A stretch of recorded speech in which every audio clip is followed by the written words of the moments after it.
আসসালামু আলাইকুম রহমতুল্লাহ। বন্ধুরা, আজকে আপনাদের সামনে আলোচনা করতে যাচ্ছি একটা চমৎকার বই মোজেজাতুশ শেফা নিয়ে। এই বইটির মূল লেখক হলো আবুল ফেতা মোহাম্মদ ইজ্জত আরিফ। এই বইটির বাংলা অনুবাদ করেছি আমি মুফতি নাইমুল ইসলাম ফরিদপুরি।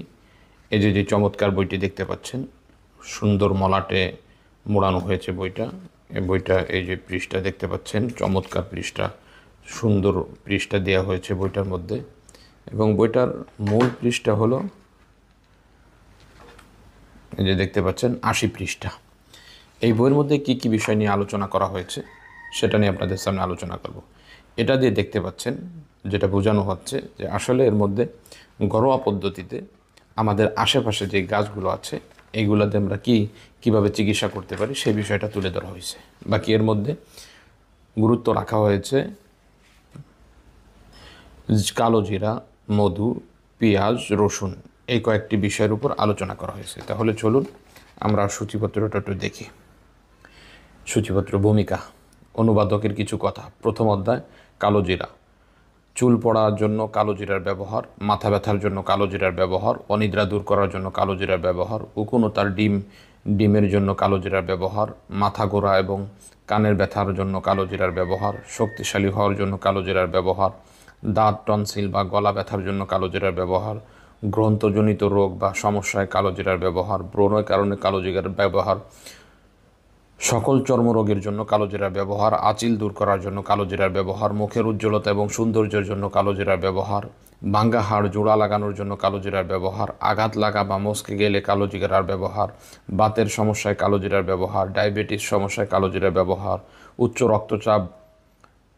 চাপে কালো জিরার তেলের ব্যবহার, রক্তের কোলেস্টেরল দূরীভূত করার জন্য কালো জিরার ব্যবহার, কিডনি সংক্রমণে কালো জিরার ব্যবহার, পাথর ভেঙে বের করে দিতে কালো জিরার ব্যবহার, প্রস্রাব বন্ধ হলে কালো জিরার ব্যবহার, অনিচ্ছাকৃত প্রস্রাব বন্ধ করতে কালো জিরার ব্যবহার, লিভার সংক্রমণে কালো জিরার ব্যবহার, প্লীহা রোগে কালো জিরার ব্যবহার, সমস্ত বুকের রোগ বা সর্দির জন্য কালো জিরার ব্যবহার, হার্টের সমস্যায় কালো জিরার ব্যবহার, পেটের সমস্যায় কালো জিরার ব্যবহার, ডায়রিয়ার জন্য কালো জিরার ব্যবহার, গ্যাসের সমস্যার জন্য কালো জিরার ব্যবহার, অম্লতা বা টক ঢেকুরের জন্য কালো জিরার ব্যবহার, কলন সমস্যায় কালো জিরার ব্যবহার, চোখের রোগে কালো জিরার ব্যবহার। এইভাবে আমরা কালো জিরার সব বিষয় গেল, যেমন হাঁপানি রোগের জন্য কালো জিরার ব্যবহার, কালো জিরার তেলের বাষ্প নেওয়ার উপায়, আলসারের সমস্যায় কালো জিরা ব্যবহার, ক্যান্সারের জন্য কালো জিরা ব্যবহার, যৌন শক্তি বৃদ্ধির জন্য কালো জিরা ব্যবহার, সাধারণ দুর্বলতা দূর করার জন্য কালো জিরা ব্যবহার, ক্ষুধা বাড়ানোর জন্য কালো জিরা ব্যবহার, অলসতা ও নিষ্ক্রিয়তা দূর করার জন্য কালো জিরা ব্যবহার, মানসিক উদ্দীপনা এবং দ্রুত মুখস্থ রাখার জন্য কালো জিরার ব্যবহার। দ্বিতীয় অধ্যায়, মধুতে ভেজাল আছে কিনা পরীক্ষা করার উপায়, অ্যালার্জির জন্য মধুর ব্যবহার, মহিলাদের সৌন্দর্য এবং মুখের লাবণ্যতার জন্য কালো জিরার ব্যবহার, আঘাতের জন্য মধুর ব্যবহার, পোড়া সমস্যার জন্য মধুর ব্যবহার, উকুন বা ডিম মারতে মধুর ব্যবহার, অনিদ্রার চিকিৎসার জন্য মধুর ব্যবহার, মৃগী রোগ বা জিনের সমস্যায় কালো জিরার ব্যবহার, চোখের সকল রোগের জন্য মধুর ব্যবহার, ডায়রিয়ার জন্য মধুর ব্যবহার, পেটের সমস্যায় মধু যেভাবে ব্যবহার করতে হবে, কোষ্ঠকাঠিন্য দূর করতে মধুর ব্যবহার, বমির সমস্যায় মধুর ব্যবহার, আলসারের জন্য মধুর ব্যবহার, বুকের রোগের জন্য মধুর ব্যবহার, মুখের দুর্গন্ধ দূর করতে মধুর ব্যবহার। এইভাবে আপনারা দেখতে পাচ্ছেন আমরা প্রতিটি বিষয়কে এখানে তুলে ধরেছি। ইনফ্লুয়েঞ্জা সমস্যায় মধুর ব্যবহার, কোষ্ঠকাঠিন্য সমস্যায় মধুর ব্যবহার, মাড়ির ব্যথা এবং দাঁত মজবুত করার জন্য মধুর ব্যবহার, শিরা ফুলে গেলে মধুর ব্যবহার,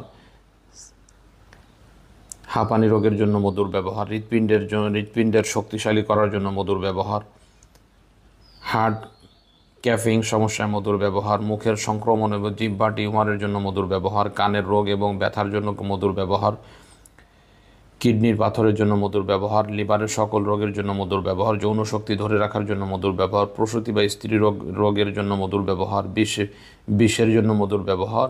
তৃতীয় অধ্যায়, রসুনের গন্ধ থেকে মুক্তি পাওয়ার উপায়, বিষের ক্রিয়া নষ্ট করতে রসুন ব্যবহারের উপায়, পেটের জীবাণু দূর করতে রসুন, কোলেস্টেরল দ্রাবক বা জমাট বাঁধা প্রতিরোধে রসুনের ব্যবহার, দুর্বল হজম, গ্যাস এবং কলিকের জন্য রসুনের ব্যবহার, পচা ঘাড় জন্য রসুনের ব্যবহার, এইভাবে আমরা রসুনের অনেক পদ্ধতি নিয়ে আলোচনা করেছি। বাতরোগের জন্য সবচেয়ে শক্তিশালী চিকিৎসা, স্নায়ুর জন্য রসুনের ব্যবহার, বধিরতার জন্য রসুনের ব্যবহার, সর্দি কাশির জন্য রসুনের ব্যবহার, ক্যান্সারের জন্য রসুনের ব্যবহার, কলেরার জন্য রসুনের ব্যবহার, কৃমি বের করতে রসুনের ব্যবহার, চুলকানির জন্য রসুনের ব্যবহার, পাথর ভাঙতে রসুনের ব্যবহার, খুশকির জন্য রসুনের ব্যবহার, স্মৃতিশক্তি এবং একটি সাধারণ উদ্দীপক বাড়াইতে রসুনের ব্যবহার, মাড়ি মজবুত করতে এবং দাঁতের ক্ষতি রোধ করতে রসুনের ব্যবহার, রসুন দিয়ে দাঁত মজবুত করার উপায়, যৌন ক্ষমতা শক্তিশালী করতে রসুনের ব্যবহার, মাথা ব্যথার জন্য রসুনের ব্যবহার, মাথা ঘোরানোর দূর করার জন্য রসুনের ব্যবহার, দাঁতের ব্যথা উপশমের জন্য রসুনের ব্যবহার, পেশি এবং শক্তি তৈরি করতে রসুনের ব্যবহার, চোখের রোগের জন্য রসুনের ব্যবহার।